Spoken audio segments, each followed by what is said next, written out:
তো আপনি ওনাদের সঙ্গে কি ব্যাপারে কথা বলবেন? কি মানে যে ব্যাপারটা আমি আপনাদের জানাতে পারলাম না সেই ব্যাপারেই বলবো, প্লিজ দিন না।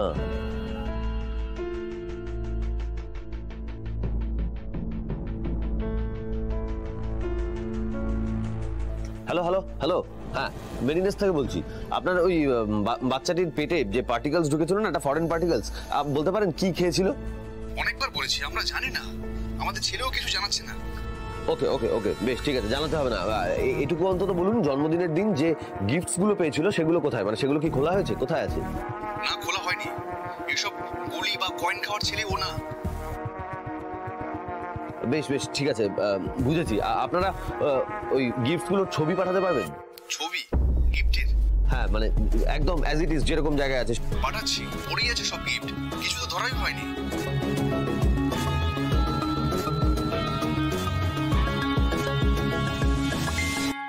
ছবি ঢুকছে মনে হয়।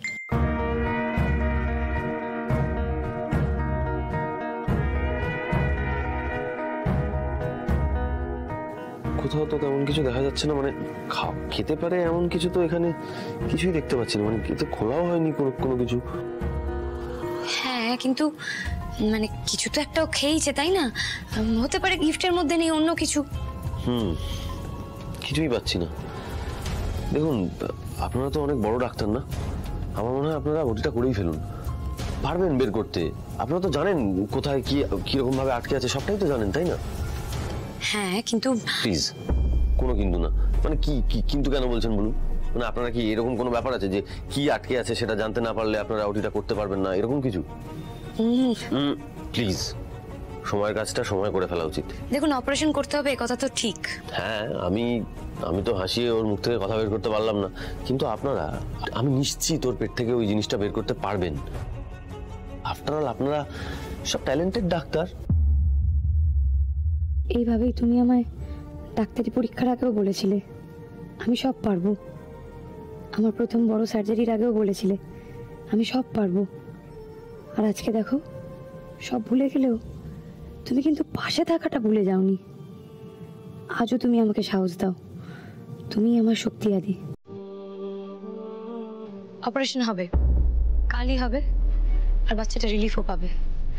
আপনি যা বলছেন তাই হবে।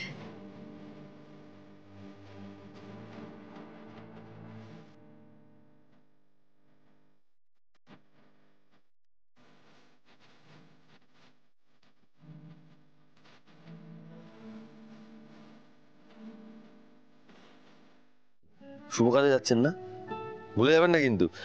ও ওই বললাম না আপনাকে, কথা কম বলার ওষুধ, ওটা না পেলেও চলবে, কিন্তু গুরুটা দরকার। সত্যি আমার দরকার গুরু।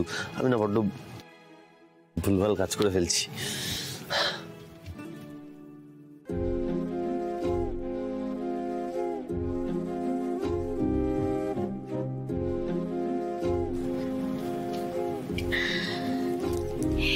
এই নাকি আমার অস্ত্র।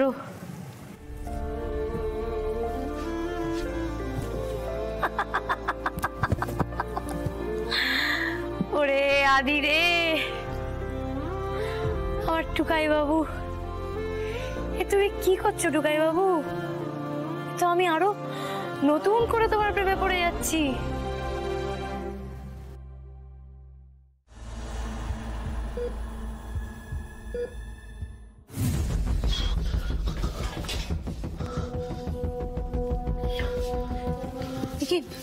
স্যার, কি হয়েছে আপনার? কি হয়েছে? আপনার তো শরীর খারাপ লাগছে মনে হচ্ছে, একটু জল খাবেন? প্লিজ প্লিজ আমাকে একটু একা থাকতে দিন প্লিজ।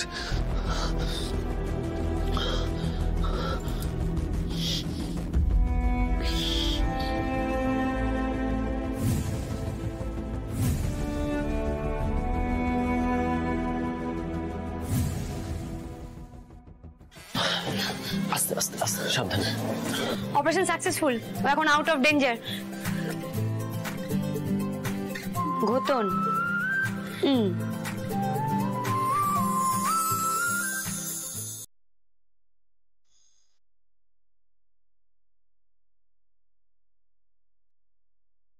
এই যে ঘটন, এটা কি খেয়ে ফেলেছিলে? এটা পেটে ছিল।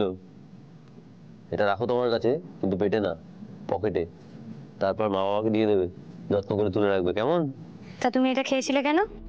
আমার ঠাম্মি আমায় দিয়েছিল। আমার জন্মদিনের আগে আমার বাবা মা খুব ঝগড়া করছিল।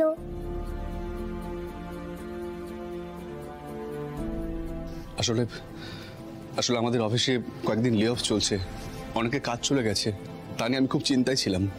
আর ওর জন্মদিনটাও পালন করতে চাইনি।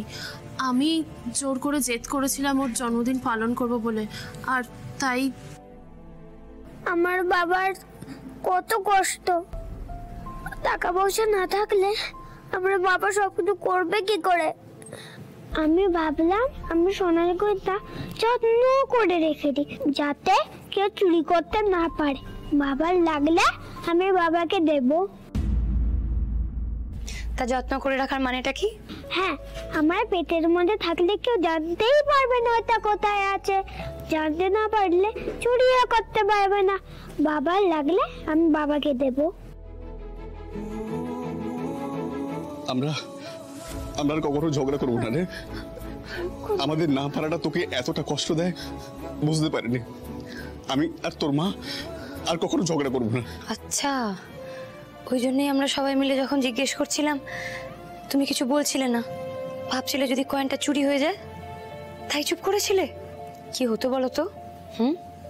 আমাদের হ্যাপিনেস অফিসার যদি ইনভেস্টিগেট না করতেন, তাহলে তো আমরা কেউ জানতেও পারতাম না যে একটা এত বড় কাণ্ড করেছে।